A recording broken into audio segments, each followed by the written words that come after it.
All right, welcome everyone. Today is Wednesday, the 21st of May, 2025, and this is the SIG Cloud Provider office hours. SIG Cloud Provider is a subproject of Kubernetes SIGs, and as such, we follow their meeting guidelines, which can basically be summarized as please treat everyone as you would expect to be treated, or explicitly so, please be kind to each other. And if you would like to talk, please raise your hand and I will call on you. Uh, so, um, we'll come back to the bug scrub and triage at the end.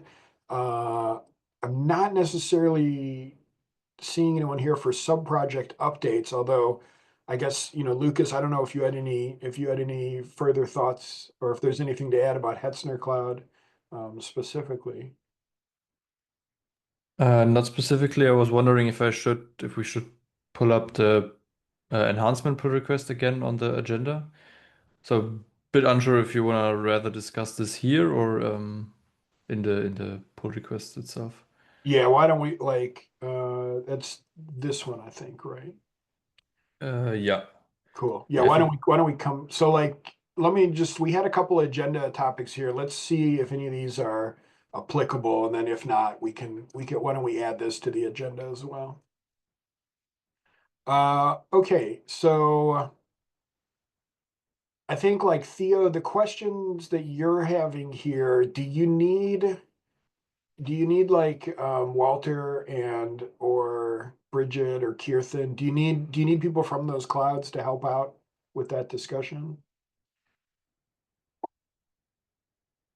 Is Theo still I here? think it Yeah, could be useful.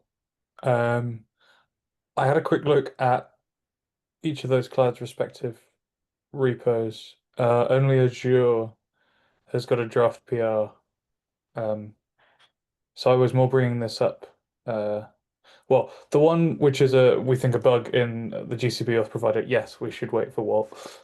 Um, the other one is just bringing attention to the cap, which is going to land in alpha, I think, behind a feature gate in 133. Um, and as far as I can tell, there isn't any work in progress to support this yet for Google or AWS.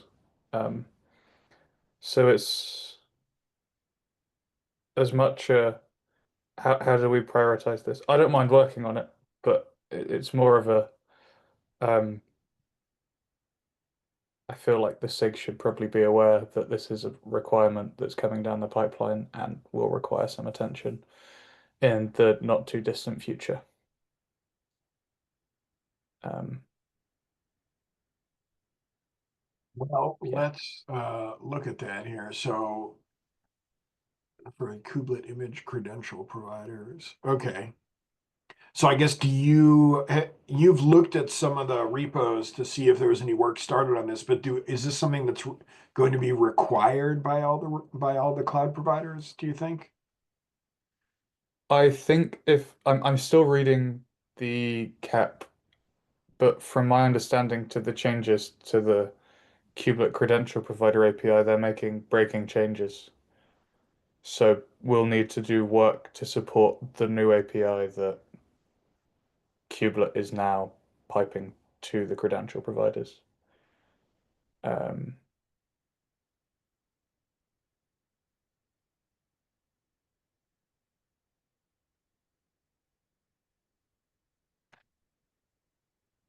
Okay. I guess this is probably one of those things where we might want to open up issues on each of the cloud provider repos, so that we could at least start tracking it on each one.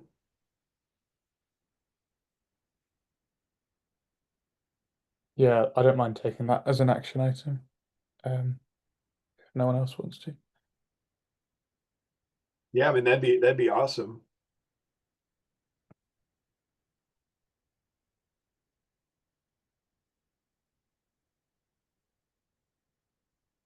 All right, cool. I think that's a good place to start. And then at the very least, we can asynchronously start having a discussion about it. And hopefully in 2 weeks, by the time we get back here next, maybe there'll have been some responses to the issues and we can have a kind of a deeper discussion here about it. Does that kind of make sense to everybody, or does anybody have like questions or comments about this one?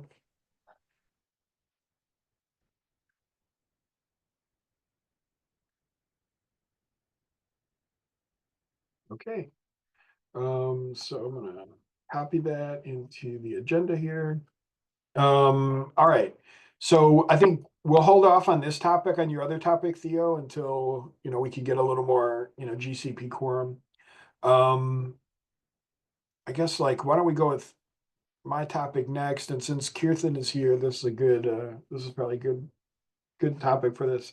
So Kirthan, we had talked in the past about, we Red Hat had wanted to propose some features to the cloud, to the AWS cloud provider.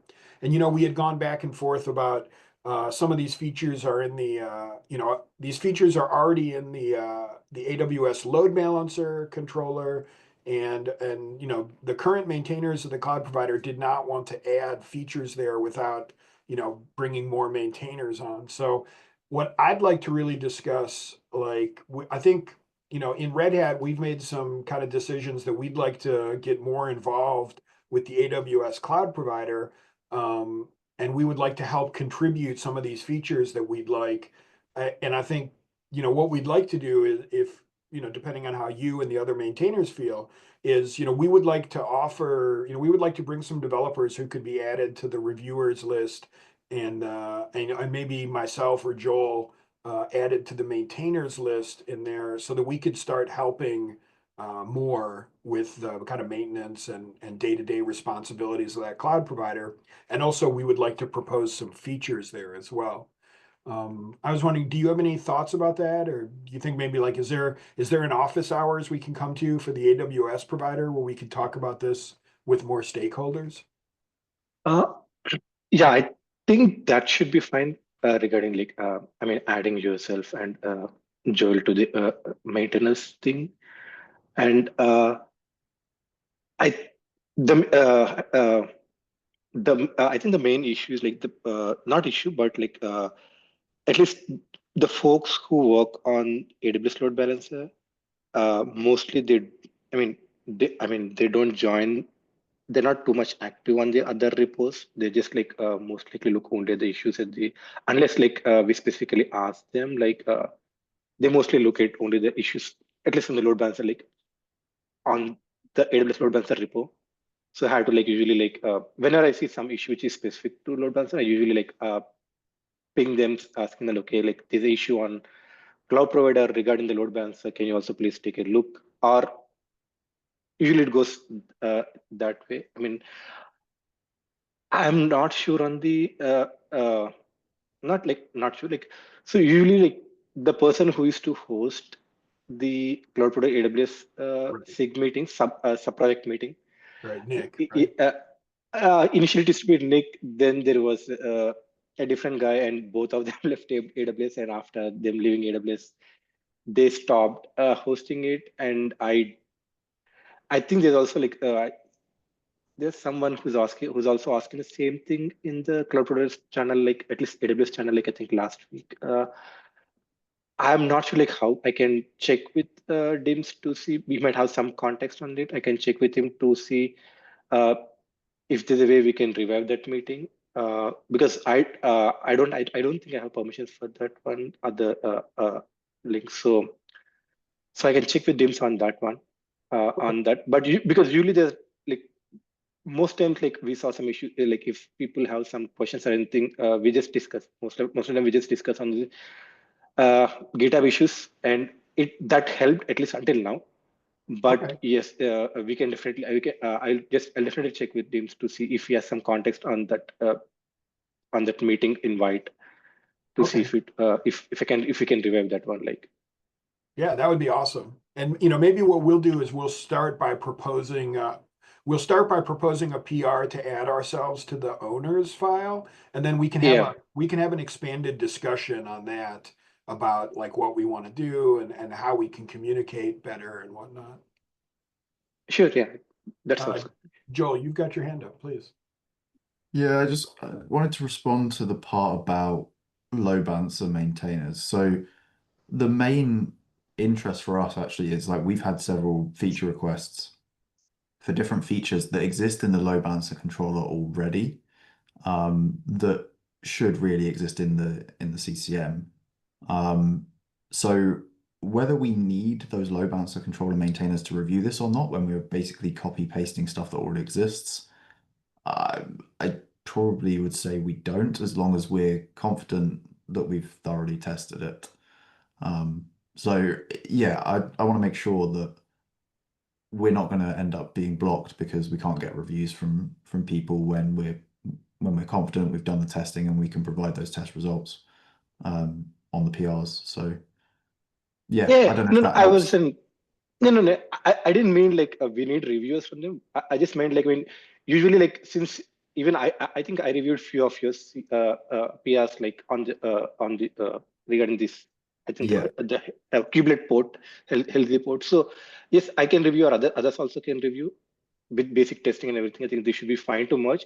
I was just saying that usually like I just give first tap asking them to take a look, because they have more context, because they are working more with the load balancers on a day-to-day task, right? That's the reason I was just saying that. But that's not a requirement. Like we can just ask them, okay, hey, like this is we are adding this thing. Do you have some any opinion or any you have to take a look. Yeah, if they take a look, it's fine. Otherwise, we can just review it with enough testing, and by saying this all looks good, we can just merge it. Like I don't want to, I'm not saying that that's a mandatory thing. It's just that I will just ask them to see if they can take a look or not. Okay, cool.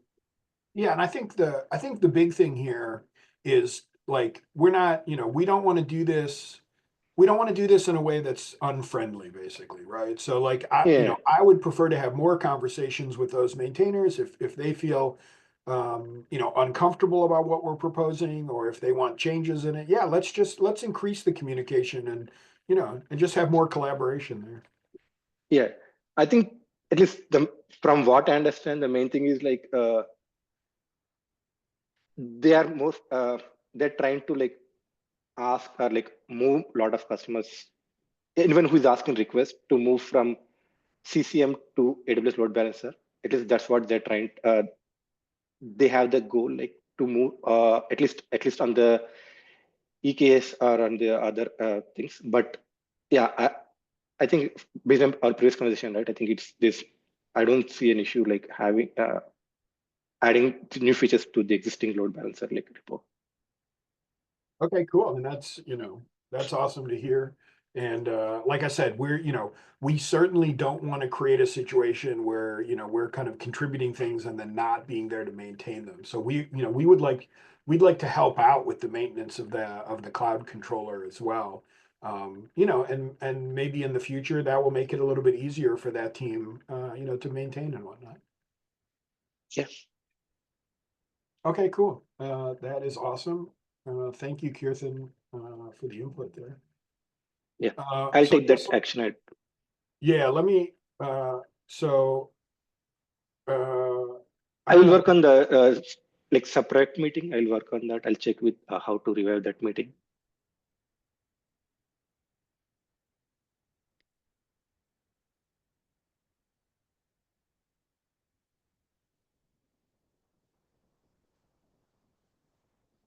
I think also, myself or Joel, make an issue on the cloud provider AWS to update the owners. Yeah, sure. That should be fine. All right, cool. And yeah, and thank you for volunteering to reach out to DIMS and whatnot as well. Okay. Alrighty, so moving along here, Nolan, you had a question about topics that would be useful to present at KubeCon. So please take it away. Yeah, I think this is also perhaps in line with what was just being discussed, but from a selfish point of view, our team at Red Hat is looking at being more active with CCMs. And from a community point of view, I think it would be useful to have more people understanding how CCMs work.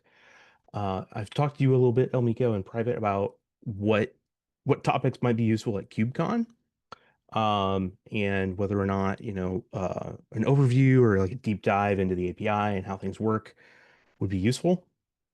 So this was a question for the group would people see value in proposing a deep dive for KubeCon North America this upcoming November, or is there some other topic that would be perhaps more useful and relevant?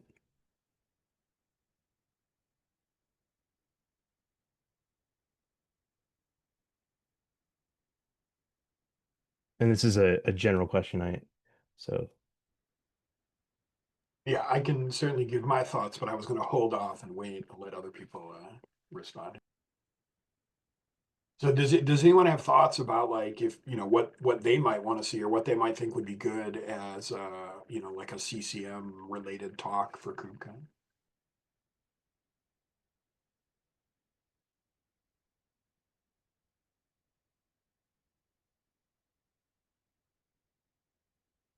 Okay, well, I will reiterate what I had said before to you in private, Nolan. I think that based on what I've seen, we've done some like overview talks about CCMs in the past where we kind of cover, generally what do they do and how do they work. And those have been, moderately well attended. But I think that, one of the places where we had great success with this was when we tried to do a deep dive into it. And it seemed like the audience there was very appreciative of getting like more technical depth on what was happening. And so, like, my personal feeling is that if we're going to do another CCM based talk, I would almost look like Stefan Chemansky had a great talk, I think last KubeCon or two KubeCons ago, that was like, it was all about like the life cycle of an API request or whatever. And I think taking a look at some piece of the CCM and how it does a specific thing and saying, I'm going to follow this process from beginning to end. Like, how does a node become registered with the cloud provider or something like that? And then follow the whole process through so that, it's not just about CCMs, it's more about the action, that's taking place within the cluster. And I see Walter's got his hand up, so please, Walter. Sorry, I'm late, so I only just joined and got what you were saying. I have a couple of thoughts, which people are willing to say, nah, it doesn't sound good to me. But if I think about the CCM, I also think about maybe what are the common things someone is likely to want to do with the CCM. And so the kind of a few of them that come to mind would be controlling which controllers run. We have various flags and other things, but there is how could you turn a controller on or off? There is how you upgrade the CCM, and in fact, I think there's probably a little bit of me trying to pat ourselves on the back, but there are changes we made a couple of years ago that I think have made the CCM upgrade process much less painful. And I think it's worth maybe having a little bit of a chat about how that happened. But in fact, I think the most important one in my mind, which I've saved for last, is what it takes to actually write your own controller and put it in the CCM. And so I think that might be a very interesting talk for someone to give.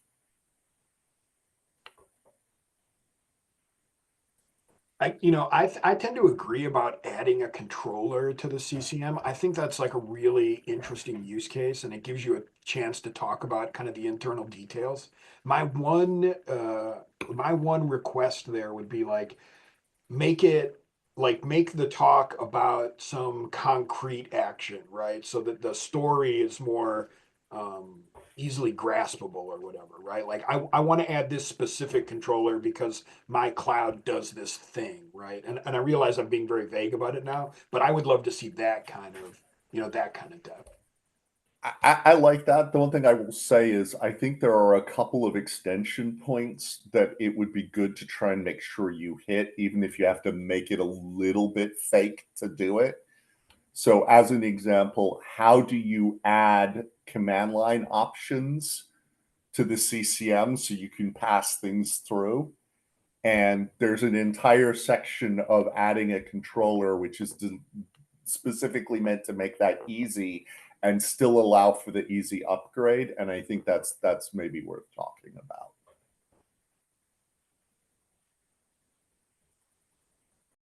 Yeah, absolutely. I just want to make sure that, like, I think where we've had the best success in past years is when we bring something that, like, is like an activity that the audience can kind of like connect with in some ways, and that like, yeah, I think the examples that you're throwing up are great. So does that help you out, Nolan? Does that give you some things to think about here? Yes, it does. Thank you very much. All right, cool. Yeah, and I think, like, obviously bring any of this to the SIG because this is like potentially maintainer track kind of stuff. I know you'd mentioned not necessarily maintainer tech, but we're always looking to get new faces up there and new content for SIG Cloud Provider. So it's definitely on message. Like, I don't think we have anything planned yet for the maintainer track for Atlanta. So certainly we could use our maintainer track to kind of promote something like this. So. Cool. Thank you. All right, and Walter, since you are here now, yeah, we had a we had a question for you about a bug with the auth provider for GCP. So I'm going to hand it over to Theo because he's got more details about this.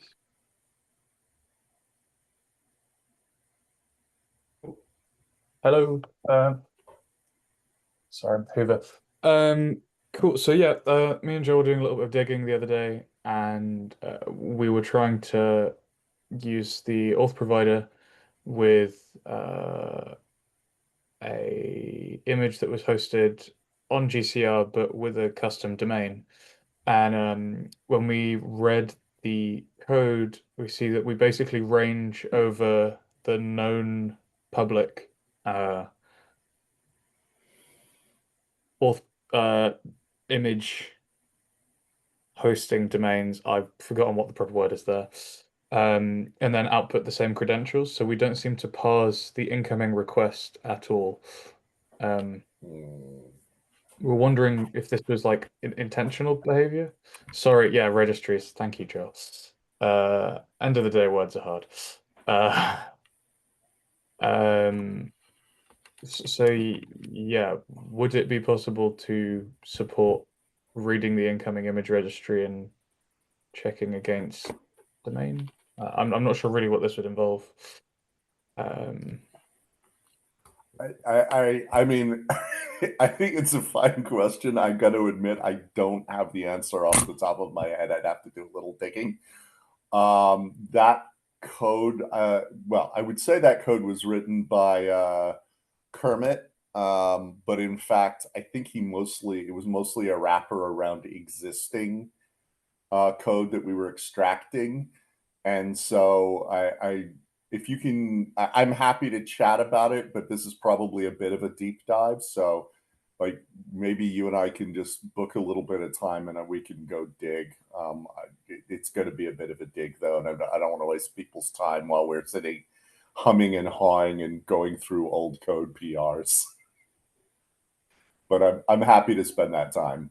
Like, Joel? So, Theo, you were also looking at something on Azure with mirroring, right? So, didn't we also determine that Azure wasn't looking at this either, but there was a way to configure it, right? It wasn't. Yeah, I agree with your reading of the command line argument. I think it makes sense. I have not managed to make it work the way we think it works in my limited testing, so I am not confident.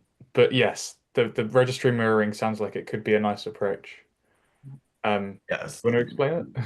The reason I bring this up is that it appears that these requests, so there is an API, I guess, that's been defined between Kubelet and these providers, and it says, here's the registry I want. And it actually looks like multiple cloud providers aren't even taking that input and doing anything with it. They're just looking at it and going, yeah, I know here's a credential that works on a bunch of registries I know about that are hard coded into me at build time, and just responding with that.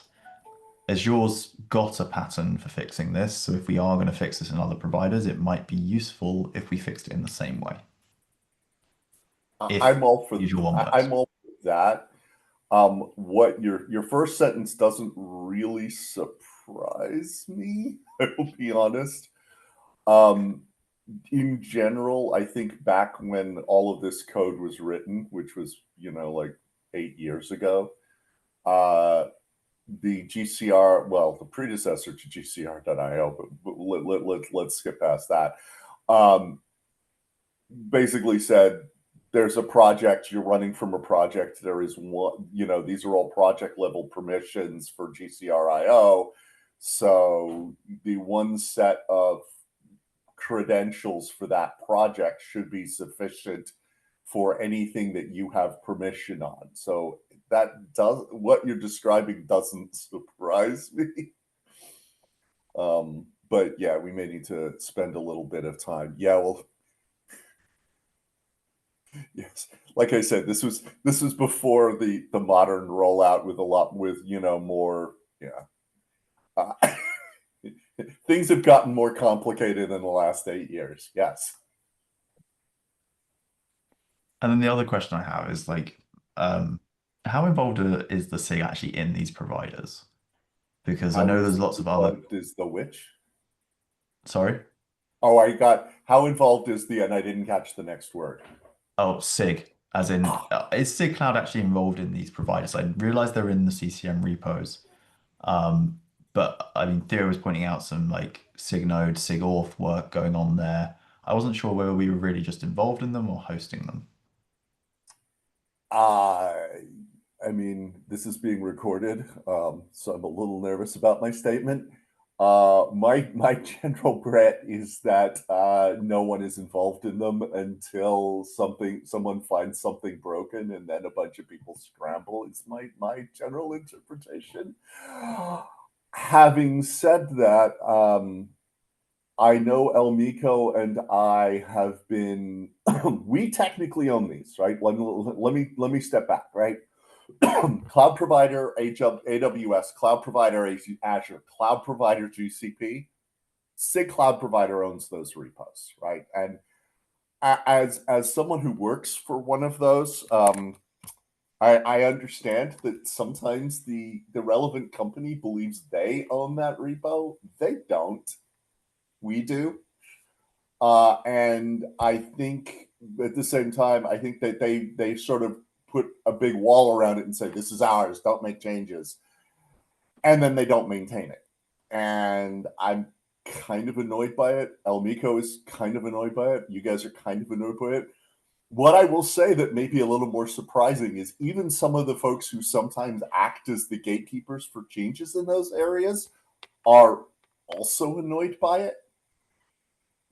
And so I am too busy, but this is one of those things that I need to make more time for, and I am attempting to start making the actual change. So I think that Elmico and I have been discussing how we begin rolling out a very kind way of saying, we're going to start having standards for these things, and you need to start meeting those standards.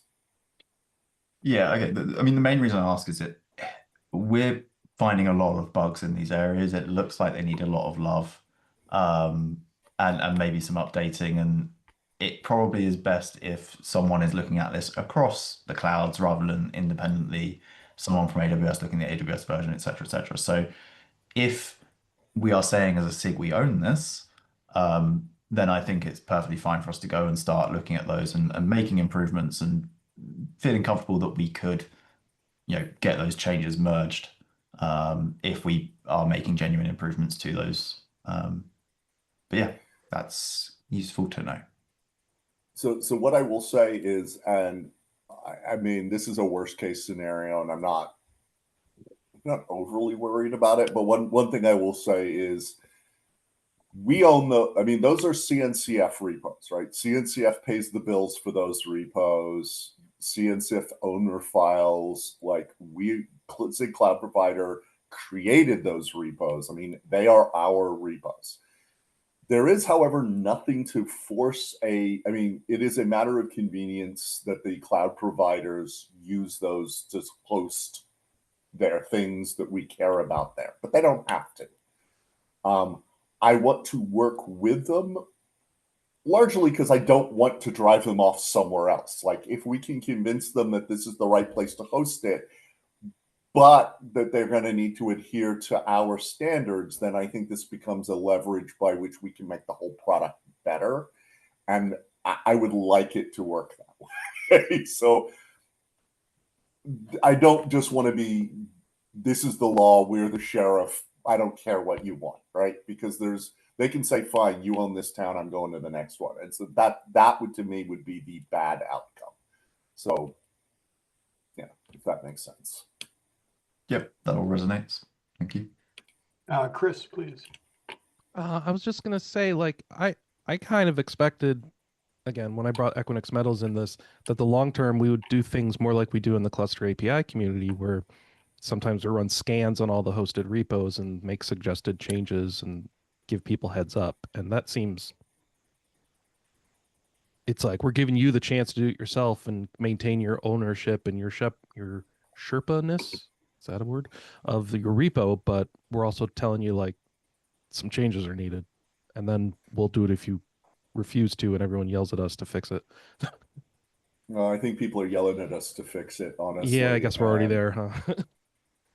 Well, and I mean, like, to be fair, when I say, there are people even at Google, Antonio has on multiple occasions stopped his day work and gone and made fixes to cloud provider GCP just so that SIG release could release new versions of Kubernetes. So there are certainly some individual heroes coming in and doing some good things. But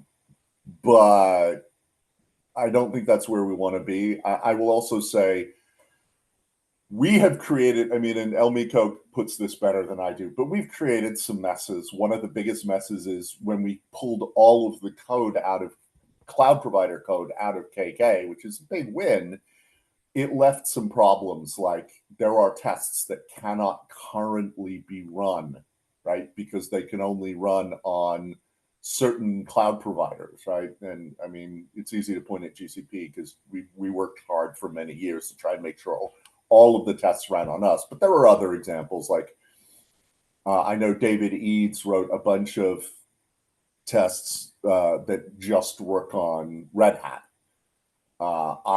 And I ported several of those to work on Google. I know there's some stuff that work on Azure and AWS, but there are definitely a fair number of tests that will not work on just straight KK.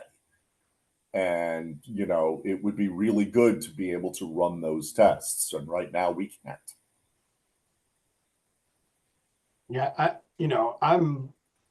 think you all should know, it shouldn't be no secret at this point. I'm really in favor of this type of activity, right? Like, I think that if we as a SIG can do more to create the kind of guidance that's being talked about here by, like, Chris and Walter and Joel, like, I think that would be a big benefit to the cloud provider community. But in addition to that, yeah, if we want to start making, I guess, like, progress on the notion of having, like, more cadence in these projects or opening up the maintainership, then yeah, like, I think it's going to start with us, adding people to the owners list, being there to do reviews, being there to help with the code. And maybe in some respects, what we're talking about, what we talked about previously with, with Kirthan about the AWS provider, and, sorry, Walter, I don't know where you came in on that discussion, or if you heard it, but, I think we're going to start by attempting to have more communication with the AWS cloud providers, see if we can get a couple more people on the owners there, and then, start to make PRs and start to help with the reviews that are there. And I think if we can start to do that, that will become a pattern for how we can do this with the other cloud providers, where we're not just trying to come in as the SIG and say, we're gonna apply these strictures that must be followed now, but we're gonna show up, we're gonna help maintain the code that's there, we're gonna help take off some of the toil of that day-to-day maintenance, but we would also like to help improve things. And part of that improvement, I'm really big about this. I would love to see a broader test platform so that we can have more consistent testing for everything. And then we can also start to add in, more of these internal changes where we'd like to see consistency across the cloud providers. And, the point that Chris made, I think is really great. Cluster API community has a very advanced way of kind of dealing with these relationships between the core of the community and the various providers who participate. And I think, a big part of that is they have a testing suite that can be used across all the providers. And they have a common way for the providers to interact with that. So I would love to see us do more work in this area. Joel and Nolan, and Theo, happy to hear you guys wanting to kind of get involved more. And, I'm here to support it as best I can. I see Marco giving a thumbs up. Marco, I know you're doing some of this work. You've got patches that you'd like to bring and share with people. So I think the best we can do as a SIG is to keep the communications open, make sure that, we're not trying to enforce things by edict, and that we're working with the project community so that we don't disrupt what they're doing as well. And really, we're going to try to help out with the toil that they're going through. Yeah, and I want a big plus on that, especially some of the, I think there's really a good idea to try and learn from other SIGs and other working groups that have done well. And so, if there are linters or other kind of tools that we can pull in that will help make the whole thing better, like Chris is suggesting, I think we should absolutely invest in that. But this is just plus, kind of reaffirm some of what we're already saying. I think for any of that to work, there is a certain amount of standardization that I think would make things a lot better and easier. I will volunteer my own area. I think one of the things that most of us agree on is I think we need to rip the stupid plays out of Cloud Provider GCP and replace it with something that is a standard, easy to use build system that is the same as we use everywhere else. Well, I'm glad you said it. No shade on Basil though. It's a longer discussion. I will say that if you are in the right environment and you have the right tooling and everything else, it's an incredible build system. But that's not the environment that Cloud Provider GCP exists in. So right. I think it's understanding the right tool at the right place at the right time. And that can be Blaze, but this is not the right time or place for Blaze. Right. Yeah, no, appreciate your thoughts there too. Yeah, I totally agree with you, Walter. I think probably one of the things I would love to see, especially if we could get it kind of in the next year or whatever, is let's start to make some enhancements about the standardization we would like to see. Let's start to codify what we'd like to see as standards. And then, we'll have lots of possibility for people to do that kind of work. And I think that's a great runway for people who'd like, or an on-ramp, for people who would like to get involved in these projects, who'd like to do more. So sorry, soapbox time. I apologize. No worries. I don't mind us having a long-term plan. In fact, I think it is valuable to have a long-term plan. I also will say I want to be, and I'm not saying it's what you were saying, Elmiko, but I just want to be very clear. I don't think planning should come at the cost of execution. There are things we need to do soon.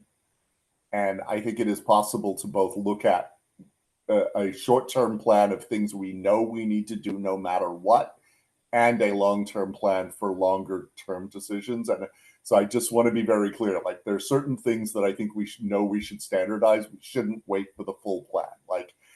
Here's the make system. here is like, okay, we need to decide on how to do deployments. Obviously, that decision there's some planning there that needs to be made, but like, I think here's like standardizing the make tools, standardizing the deployment. Those are more immediate, and one's much more immediate than the other, but those are fairly immediate things that I think we need to solve in preparation to do all of the standardizing on how we run tests. And I'm just going to say, like, I don't want to get into analysis paralysis where we feel like we can't fix the make system until we have a complete plan. Yeah, no, absolutely. Like you're so on point, Walter. Like, and I didn't. Yeah, I know you said I wasn't suggesting that, and I just want to make it clear. Yeah, I'm not suggesting that we have to like waterfall everything out or whatever. There are some very real issues that we'd like to solve today, like the build systems. Also this load balancer stuff we were talking about with AWS. There's stuff we'd like to do today. I just want to make sure that we don't. I guess, part of my concern here is that I want to make sure that when someone wants to get involved in the activity of this SIG, that we have adequate information for them to understand, and especially we don't see this frequently, although like Lucas's participation here has been I think very cool. When we have new cloud providers who come and they want to get involved in what's going on here, I would love to be able to have like a really well curated stack of documentation that we could point them towards to kind of help them with their journey. And certainly that doesn't preclude us doing work in parallel or before that stuff is ready. Does anybody else have thoughts or questions or comments about this? We had a pretty good discussion here. I will just say I feel like this keeps coming up and we don't commit and start working on it. Not that I'm throwing shade or anything that we're, to criticize, 'cause I'm not doing it either, but I feel like we've had this talk a few times, more or less, and what do we need to actually make it happen? Is it like a corporate sponsorship, people with time, volunteers? I, heck, a diagram would be nice just to start from. So people coming in can be like, all right, that's the goal. Because I don't think people know what the goal is from the outside. Obviously, we don't know, right? But that first step, I think it's probably time to happen. Yeah, I mean, I'm obviously going to give you a very biased and opinionated look at this. So on one hand, I think, like some of my colleagues from Red Hat are making moves to start, opening up the contribution kind of like pathway into how do we kind of start to open up the maintainership for the various cloud providers so that they are more community oriented. So I think that work is happening. I think to the notion of what you're talking about though, Chris, like I would love, I guess, like maybe what I would want to see, and maybe this is something we just need to start hacking on as a collaborative thing. I think I would love to see us kind of like identify what are the things we think should be standardized, right? Where are the area, and that doesn't preclude us from working on those problems at the same time. Like for example, build systems, right? Like if we look at all the cloud providers that are maintained by the SIG in Kubernetes SIGs, like can someone check them out and build them all, right? Like is that something we can do? And that may be one of the places we start at for a roadmap. But at the same time, we might also be like putting up PRs to change those things. And then likewise, like I know one of the other big things, like Walter and I had talked about this before, was kind of like refactoring the way that the controller managers work within not only the cloud provider framework, but within like the kube controller manager and whatnot. And I think we should start to identify the areas. We've talked a ton about testing, and I have a colleague who's looking into some of that as well. So maybe what we need to do is start laying these things out in some sort of roadmap or some sort of document, and then just talk about like where we are. Who's looking into different things, what are we doing? Maybe that's where we get started. Yeah, and I think it's possible to have areas of it that are where we've finalized. We should be clear, but areas where we've finalized decisions, and areas we're still discussing. But I agree. Actually, I think having a proposal and where we say, look, we believe it doesn't have to be what I'm saying. I'm just using it as an example, but starting with, we believe that in every one of the cloud provider repos, the build system should be make, and that the following make targets should exist. There should be a make auth provider, a make CCM, a make run test, and a make deploy. And we just say, look, everyone needs to support these targets, and these targets need to do these things, so that it becomes very easy for any kind of tool we build to do all of the those actions that we need to take, and that you can just rely on this running the same command. Yeah, 100%. And I brought this page up because I'm wondering, like, maybe maybe we could start to add some sort of like roadmap or some sort of document here where we could just start to talk about these issues and add to them and update their status and whatnot. So yeah, I don't know, like that's, I guess maybe the thing to do is maybe like start with a draft document and then, start to identify these things. And I can take an action item to at least start a document on like HackMD, and we could start all contributing to it or whatever. And one hint, Elmiko, just make my life easier. Can I give you work to make my life easier? One hint that might make the one we're talking about easier is, if you can find it, I'm fairly sure that Release or someone else within the community wrote a doc that had general approval on why we were moving away from Blaze and towards Make. And I would definitely say that I think referencing that if we're going to say Make, I think referencing that as why the community believes this is the right direction is just going to allow us to avoid having to relitigate that argument. Yeah, that's a good thought. I've never seen that doc, but yeah, I would love to take a look at it.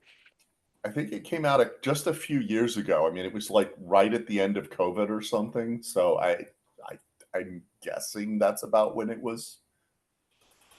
But I mean, at some point we just tore out all of the Basil Blaze, whatever that was in KK, in the main KK. And I'm fairly sure when we did that there was a document justifying why we were doing it. Okay, cool. Yeah, I will look into that, and I'll get a document set up as like, where we can start all collaborating on this, and maybe just put a few ideas from here as a seed, and then yeah, we can just share it as a SIG and start to kind of like build out, an initial draft version.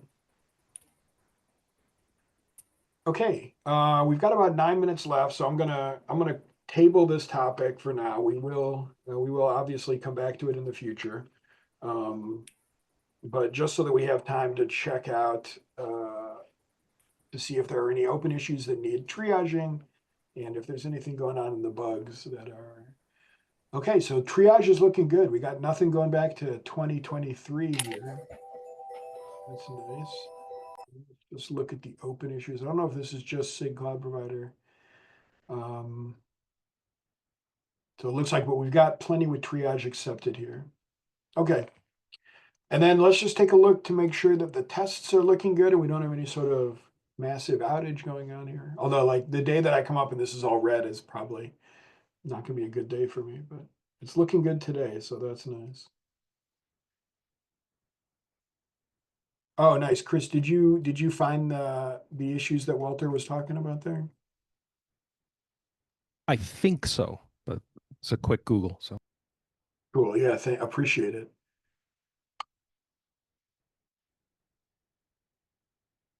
Okay, nice. This is, I like, please remove Basil build infrastructure. I like that. All right, cool. I will add these. So this, thanks, Chris. That is actually like super time saver there. Okay, I think with that though, we're pretty much at a meeting end unless anyone has a topic they'd like to bring up before we go here. Going once, going twice. Okay, I think we'll call that a meeting. Thanks everyone for coming out. Great discussion today. And yeah, we'll look forward to more in the future.